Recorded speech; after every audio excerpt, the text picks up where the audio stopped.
په سوات کې د نور علاقو په نسبت سیلاب چې د زیات نقصان ولې وکړو. د ټول اول خو په دې کې شک نشته چې دا عذاب الهي دی. که په دې کې یو سړی ډیبیټ کوي یا ریزننګ کوي نو هغه هسې فضول لګیا دی. زه به دا خبره وکړم. خو نقصان ولې وشو؟ اول خو دا چې سیلاب ولې راځي، عذاب خو دی، خو د دې وجوهات هم دي.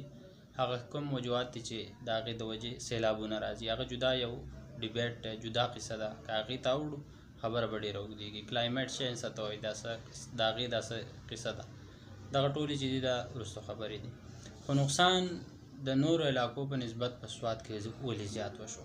د دې یو څو ډېرې اهمې وجې دي چې په هغې کې مس منیجمنټ دی، د انتظامیې نااهلي پکې ده، او لیک اف اویرنس زمونږ په خلکو کې د شعور کمی، د دې سره سره د پیسې هرس او لالچ او دغه شانتې نور هم لږ ډېر څیزونه.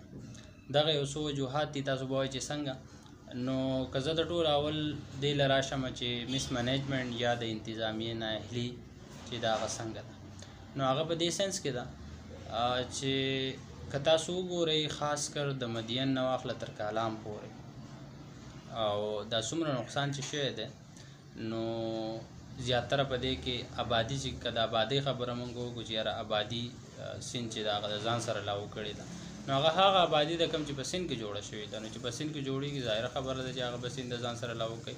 ولې چې هغه مشران یو متل کوي، یو خبره کوي، وایي چې اوبه چې ده هغه 100 کاله هم خپله لار نه پرېږدي، 100 کاله پس هم هغه خپله لار وباسي.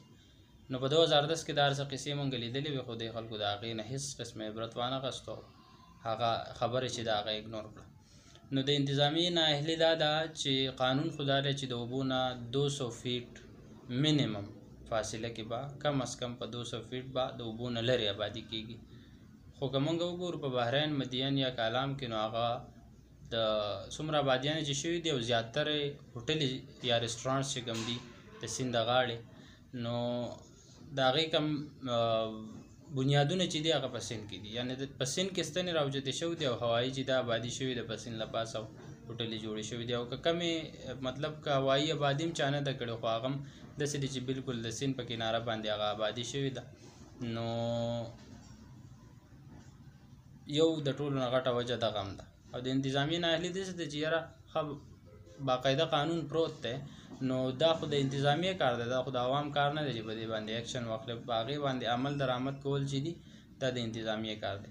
خو چون کې دا تپوس د هغې نه څوک نشته او هغه هم وایي چې یاره ځان له ولې په زور کار ګورو. خو پرېږده چې کوي خپل کار به کوي، بیا به ورسره ګورو. نو بیا دغه قصه یې کمه چوه شوه.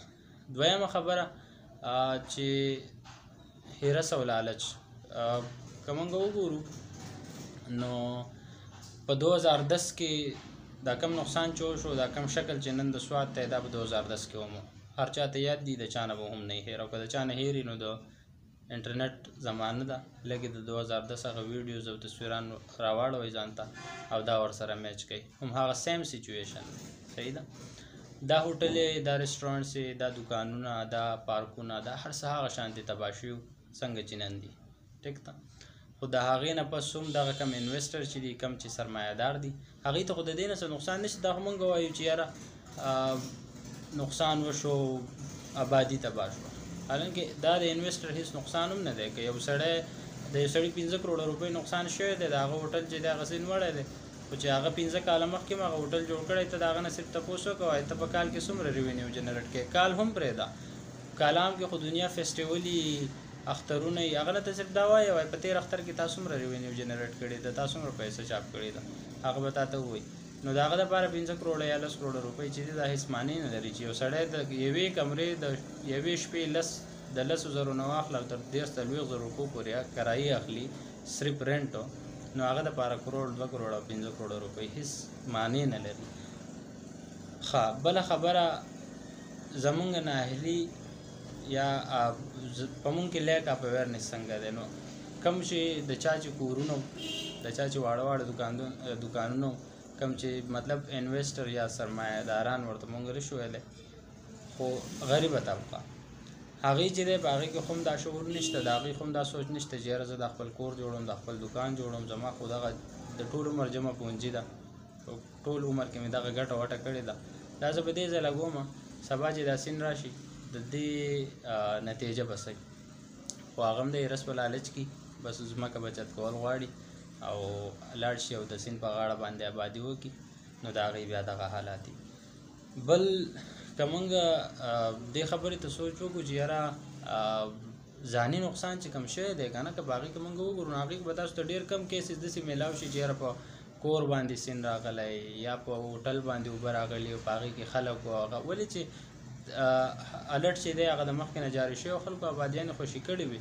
خو ځاني نقصان چې شوی دی هغه زیات هغه خلک دي کوم چې په سیند په لرګو پسې تلي یا په د خلکو په سامانونو پسې تلي چې یاره دا سیند به اوس د کالام نه د بحرین نه د مدین نه سامان راوړي او د باغډیرۍ نه واخله بیا خوازخیله دغه شانتې ګاشکوټ چارباغ بریکوټ تر بټخیلې پورې دا خلک ځای په ځای دې سیند ته ولاړو چا لرګي رانیول او چا یو څه او چا بل څه.